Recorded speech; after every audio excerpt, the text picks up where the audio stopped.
Hello, career seekers. It's Jade from Career Journey Professional, based in Sydney, helping you to find and land in the career state that's aligned with who you are and suitable for your God-given talent, and you can fully utilize what's meaningful for you in your life and actualize that lifestyle. All right. Before we get started, now remember, please, if you like our channel, check out other videos, leave a like, subscribe.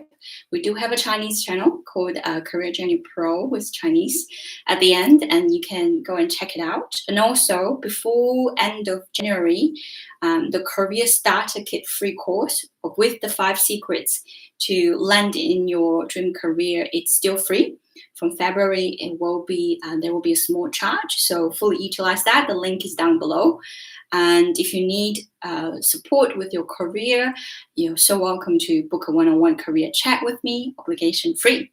All right, let's get started for this exciting thing. It's an exciting project that I started beginning of the year, and now it's almost at the end of January, which is I did track my time usage 24/7, so 24 hours for the past 4 weeks. And what did I find out? All right, so there are 3 big things that I find out, but I want to tell you that before I share the tips, I'm going to tell you the reason I'm doing it and the principle or the principle that behind when I'm recording my time and how I recorded it. So one of the reasons is I started recording every expenses that I have for my personal life and for my businesses last year, and it was a great. It came out with great effort. It really helped me to better manage and better understand, better manage, to encourage myself to spend more wisely. So I decided to do that for the same thing for my time. So I started doing that beginning of the year, recording everything that I did, including you can not just work, but also for life, work my past, how long I spent in the bathroom, everything you can imagine. I did record it down for the principle of anything that's not measured cannot be managed, because I realized with my finance and time as well. And if you're not sure how you spend the time, sometimes it's hard to manage it. It's hard to pinpoint what can I do more, what can I do less, how can I become more efficient. So that's the reason behind it. I did it. And the principle that I do it. So when I do it, I told myself, this is not a point to criticize or judge myself if I wasted my time, or if I'm not being proficient or efficient. It's not about judgment. It's really about knowing myself better, knowing what's the pattern, what's my inclination, what's my preference of using time to better support myself and my career and my team, to have less stress in life, to be more flexible and more spontaneous. I do have to mention, so with the 16 MBTI, if you know MBTI personality, which I do with my clients for their career personality, I am ENFP. If you're interested in this, let me know. I'll definitely do more videos on this. So basically ENFP, the last P means perception, which means I am a person, I actually don't like too much plan. I hate rigid. I hate having too much micro planning, management, deadline. That just frustrates me. But the reason I'm doing this is really to find out a way to study myself better, to find out a way eventually I can feel spontaneous. I can do things as I want. And the first part is to study myself better, right? So I'm not coming from a point to really be, micromanaging time down to 5 minutes. That's what Elon Musk did, by the way. When his agenda, according to some of the video that I watched of his interview, he managed his time down to 5 to 10 minute increment, which is crazy. I hate that. So that's not where I'm coming from. And if you are like me, you don't like too much planning, this is where I want to get started. It's really to make myself more efficient in the way that's aligned with me to work and live. So how I recorded my time, just a little bit of background. There are 3 areas that I did it. First, it's of course work. So working hours from when to when on what project I did. I actually have 4 channels at the moment, 4 YouTube channels for the 3 businesses that I'm doing. So 3 businesses, including this one you're watching, Career Journey Professional. It's been a good coming to 6 years actually. 6 years, and we have a new business called Cheer Academy, which is about helping people to become an online coach, to share your knowledge, expertise, how do you start that business online, being profitable. Very excited as well. So that's the second business we're doing. It's in the related channel in our in this channel. You can go ahead and check it out. And third one is really about spirituality. It's a channel and it's a business that I just want to share my own journey of, how to manage energy, how to see energy, how to increase my psychic power, something on the side. Anyway, so that's the background of how many things I'm doing at the moment. I do have a team, but again, it's really about managing what's most efficient and prioritizing things. Okay, that's the background of everything. And then coming down to the 3 principles, the 3 learnings that I had, what I find out, the 3 productivity lesson. One of the really inspirational book I read last year, I bought it here, is the Your Money or Your Life. Really good book. I'm halfway through, haven't finished it, but I have been implementing some of the principles. So one of the lessons that's relevant to today's topic, it's what it's talking about. People think it's either your money or your life, but I think it's actually our life. We are literally trading our time for money when we go to work, whether you're working for a corporate or if you're working like I do. And of course, there are ways to go beyond that regime, not just trading your time for money, which is part of why I'm so excited for online entrepreneur, online, becoming an online coach. But that's sidetrack. Going back to what inspired me, I did a calculation based in the principles in this. It's what she said. It's you need to take in, for your own perspective, you need to take in all the times and effort that you have spent related to work, not just the time you're sitting down work. What does she mean? Basically, all the time that you spend on commute, all the time you went for shopping for work clothes, all the time that you spend in your personal time to do the reading, to study, to network. Those are all time related to work. And when you calculate your money earned per unit, that's what you need to take into consideration. And when I did that calculation, I was quite shocked. My hourly rate, actually, it's dropped 30 to 40%. Reason being, I was spending a lot more time beyond the time that I thought I was working. I was spending a lot more time thinking, contemplating, brainstorming, writing down ideas, test and trial a lot of the work with what I do. It just drastically reduced my payment. And it's really coming down to how do I want to spend my energy? And if it's not that efficient, if I'm spending this much time and only get this much money, is it really worth it? Do I still want to do it? It helped me to eliminate a lot of things in my work, including, letting some of my team members go because they are just tasks. I decided not to do it anymore. So this is one of what the inspiration that started doing this. Tip number 1, or the lesson number 1 that I learned about my time, or how I spent my time, I am spending way more time than I think on every every area. Let me pull out the data that I wrote down. For example, I spend an average of 2.6 hours every day on food. That's including cooking. That's not including shopping, by the way. So I thought I'm probably spending an hour and a half on food, but it turned out to be close to 3 hours. I'm quite shocked.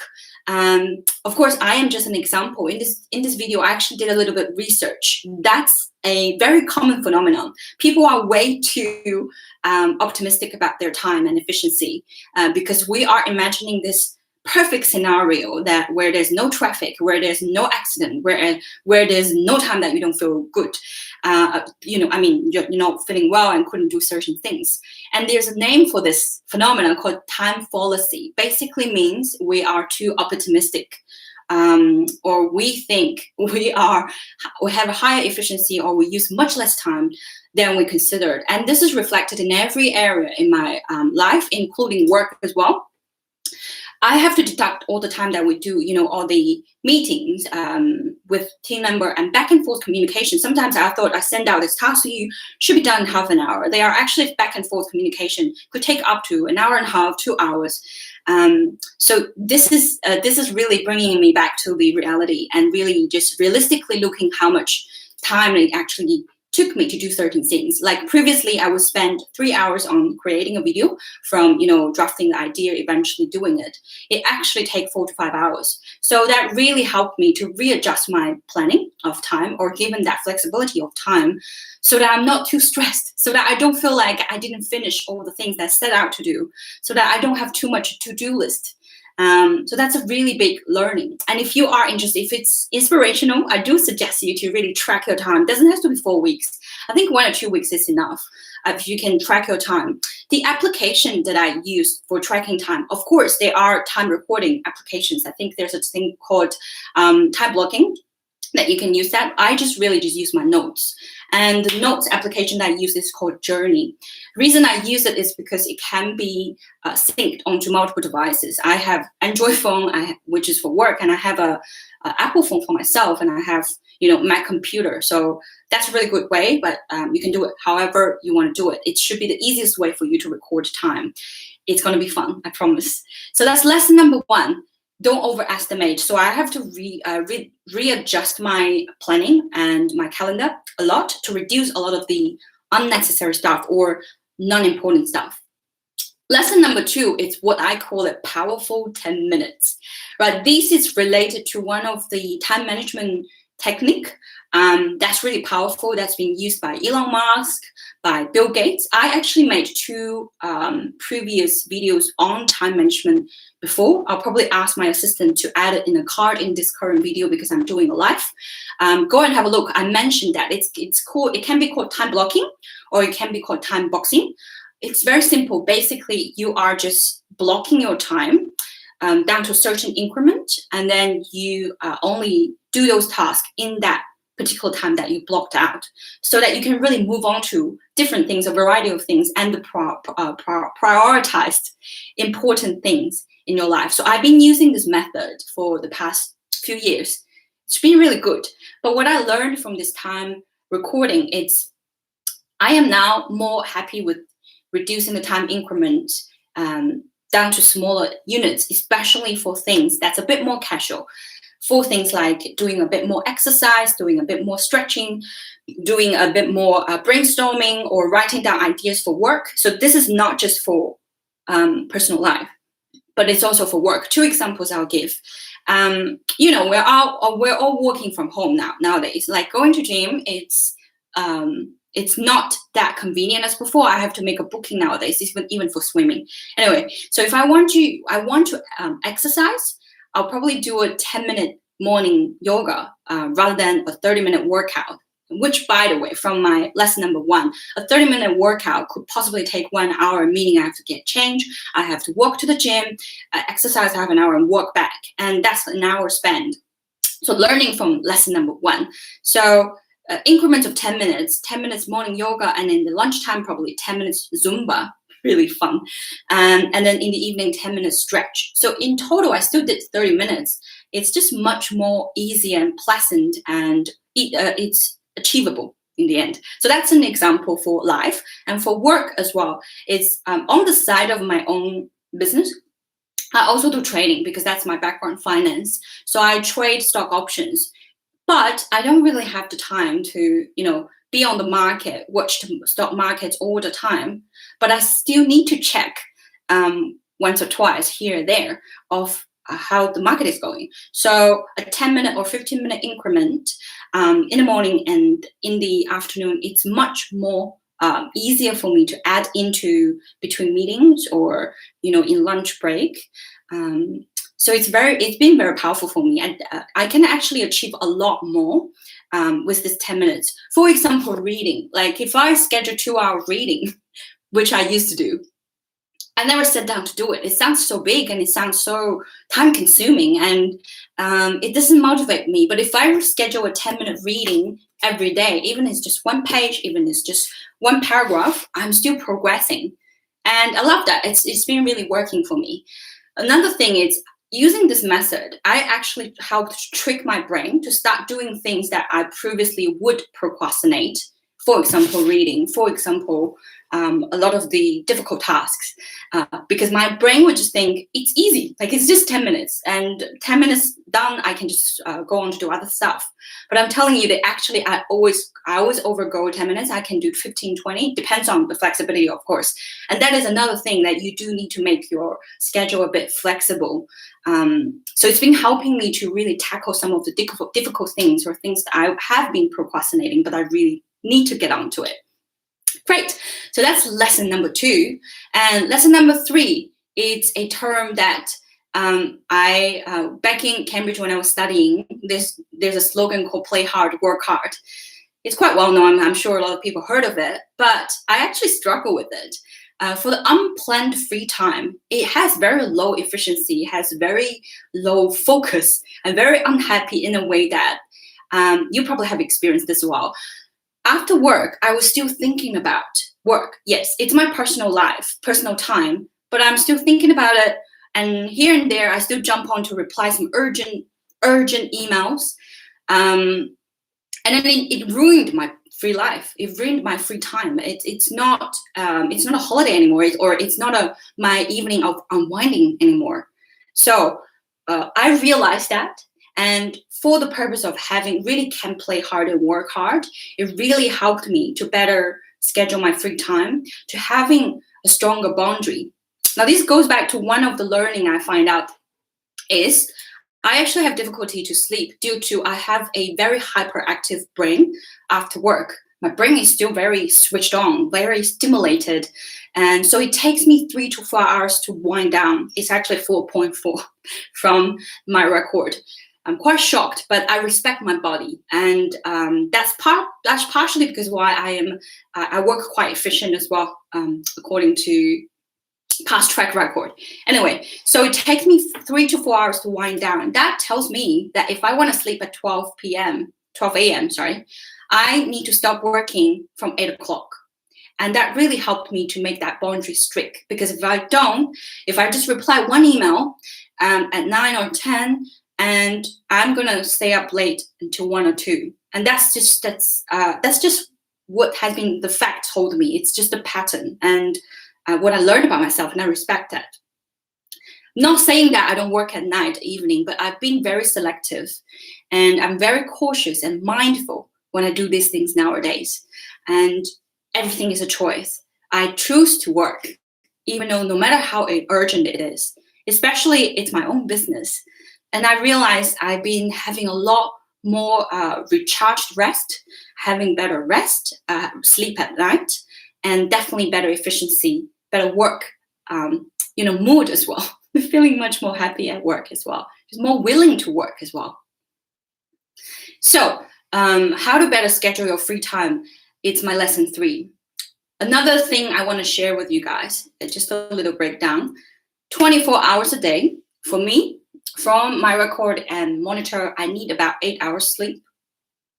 Average food takes 2.6 hours. Average time taken for cooking and eating. Work takes about 5 to 6 hours, up to 8 hours. Average looking after body, that's including shower, going out, shopping, everything that's looking after my pet, walk my dog, that takes 2.7 hours. And average winding down takes 3 to 4 hours, which I just mentioned. And guess how much it's left for yourself, your personal time, my personal time every day. Really, really shocked. It's only 1.7 hours. And 1.7 hours, that's still the time that I need to fill in exercise. I want to do meditation. I want to do my reading. And I want to play my ukulele. I want to go out and see my friends. I want to have fun. Those are all the time that I still need to chuck in. And that just made me realize how limited and how little time that we have to ourselves. And I can imagine if you have a family, if you have kids to look after. I don't only have two fur babies. You'll have even less, probably just 40 minutes. And that just reminds me how luxurious to kill time. And I'm not saying that I don't kill time anymore, but if I choose to, watch something just for the sake of entertainment, I first make sure I'm 100% fully concentrating, just relaxing. And second, I'm just very cautious and mindful. Of course, I need time to watch some junk, to watch some TV series, but I'm just very selectful. And if they are competing things I want to do, if I still want to go singing, I want to go dancing, if I want to go meet my friends, I'll probably choose one out of the three. So I prioritize, and I'm just more cautious, not too ambitious of setting the goal. So from lesson 1, which I was overestimating how I use time, now I learned one of the most important thing is reduce my goal, like reduce the time, things that I planned during a day and leaving gap in between, and making sure focus on one goal at a time or maximum 3 goals a day. It's really helping me to increase my efficiency. Based on my calculation, my work efficiency has increased 20%. Which is really good for me in terms of how long it takes me to create a video, how long it takes me for me to do one-on-one sessions and other stuff. So I hope that has been helpful. From all the data that I've collected, all the analysis and all the pattern I've recognized, I know some of these things you probably have heard it many times. They were always out there, but me sitting down and actually doing it, it's really a wake-up call. It's really a big lesson, and for me to really be cautious and be very careful how I spend time. Because at the end of the day, we can earn money, money comes and goes, but time, once it's gone, it's gone. It's one of the most precious assets we all have, and life is very, God is very fair in that way. And every day we're alive, we're at our youngest, and we are at our most energized. In a way, the second day will always be older. So that's all the lesson I want to share today. I hope it has been helpful. If you like the video, leave a like and subscribe. And if you do have one-on-one, career and life concern, really designing and finding and achieving your ideal lifestyle through your work and your career, you're welcome to reach out. Otherwise, I wish you the best for your career and life, and I'll see you in the next video. All right, bye.